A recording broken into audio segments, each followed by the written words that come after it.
ለተለያዩ እምነት ተከታዮችና ለበርካታ ብሔረሰቦች ቤታቸው በሆነችው በሐረር ከተማ የሚኖሩ ሁሉ የእምነት የዘርና የብሔር ልዩነቶቻቸው ሳያራርቃቸውና ሳይለያያቸው ተቻችለው ተከባብረውና ተፈቃቅረው በሰላም አብረው ይኖራሉ። ሐረሮች ድሮውንም በጥንት እስልምና ሃይማኖት ውስጥ የነበሩ ሰዎች ናቸው።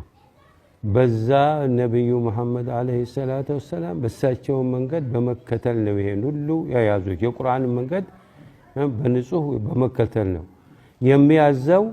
እርስ በርስ አንድ እንደሆኑ ያዛል። የሃይማኖቱ ተከታዮች አንድ እንዲሆኑ እንዲከባበሩ በብሔር በቋንቋ እንዳይለዩ ያዛል። ይህንን መሰረታዊ ነገር በመያዝ እርስ በርሳቸውም ይረዳዳሉ። ከውጪ የመጣውን እንግዳ ተቀበለው ያኖራሉ።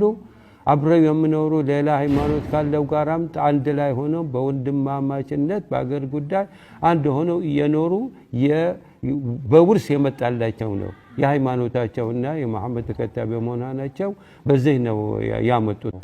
ሐረርን በቃላት ለመግለጽ ትንሽ ከበድ ይላል። ሲታይ ነው። ለምሳሌ ማር ይጣፍጣል ብለህ ስትቀምሰው ነው መጣፈጡ በደንብ የሚገባ እንጂ ሲነገር ትንሽ እና ሐረር በቃላት ለመግለጽ ከበድ ይላል። ኖረው ሲያዩዋትና መተው ሲያዩዋት የበለጠ ይገልጻል።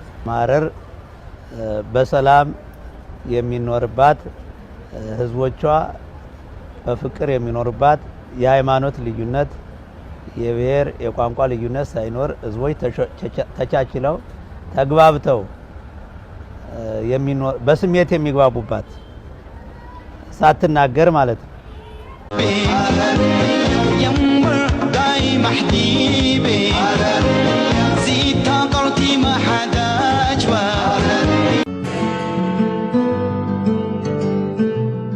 እምነት ብሔር ዘርና ቀለም ለተለያዩ ህዝቦች የልዩነት ምክንያት በሆኑባት በዚህች ዓለም በሐረር ከተማ ግን በተለየ ሁኔታ ከ100 ሜትር በማይበልጥ በቅርብ ርቀት ውስጥ የተለያዩ የእምነት ተቋማት ጉርብትና ፈጥረው በሰላም ለዘመናት ኖረዋል፣ እየኖሩም ይገኛሉ።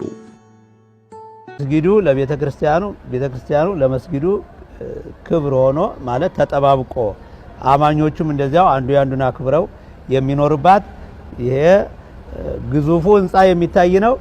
ግን ግዙፍ ህንጻ ኖሮ ደግሞ የህብረተሰቡ መተባበር የማይዳሰሰው ማለት ነው። ሰላምና ፍቅር አብሮነቱ የማይዳሰሰው ከሌለ ይፈርሳል ማለት ነው። ግርግሮች ይፈጥራል። አሁን በተለያዩ አካባቢ እንደምናያቸው አንዳንድ ጊዜ ሙስሊሞች በዛ ባሉበት ክርስቲያኖች ደግሞ በዙበት ሙስሊሞች አንዳንድ ጊዜ የመገፋፋት አለ።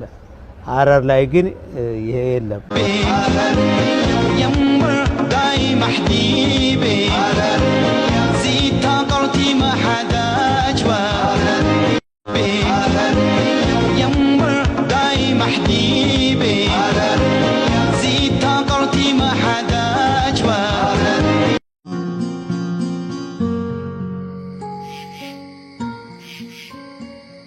በሐረር ውስጥ የሚኖሩ የተለያዩ ብሔረሰቦች አንዱ የሌላው ብሔር ቋንቋ፣ ባህልና እምነት አክብሮና ተቀብሎ በአንድነት ሲጋራ ማየት የተለመደ ነው። በዚህም የተነሳ አንዱን ብሔር ከሌላው መለየት የሚያስቸግርባቸው አጋጣሚዎችም ብዙ ናቸው። በዚህ መሰል ጥልቅ የማህበራዊ ቁርኝት ውስጥ ኑሯቸውን የመሰረቱት ህዝቦቿ በማናቸውም ጊዜ የሚገጥማቸውን ችግር፣ ሐዘንም ሆነ ደስታ አብረው ተጋርተው ተደጋግፈው ያሳልፏቸዋል። የአካባቢውን ማህበረሰብ ማህበራዊ ትስስርን ከሚያጎለብቱት የእምነት ተቋማት ባሻገር እድሮችና አፎቻዎችም ከፍተኛ ሚና አላቸው።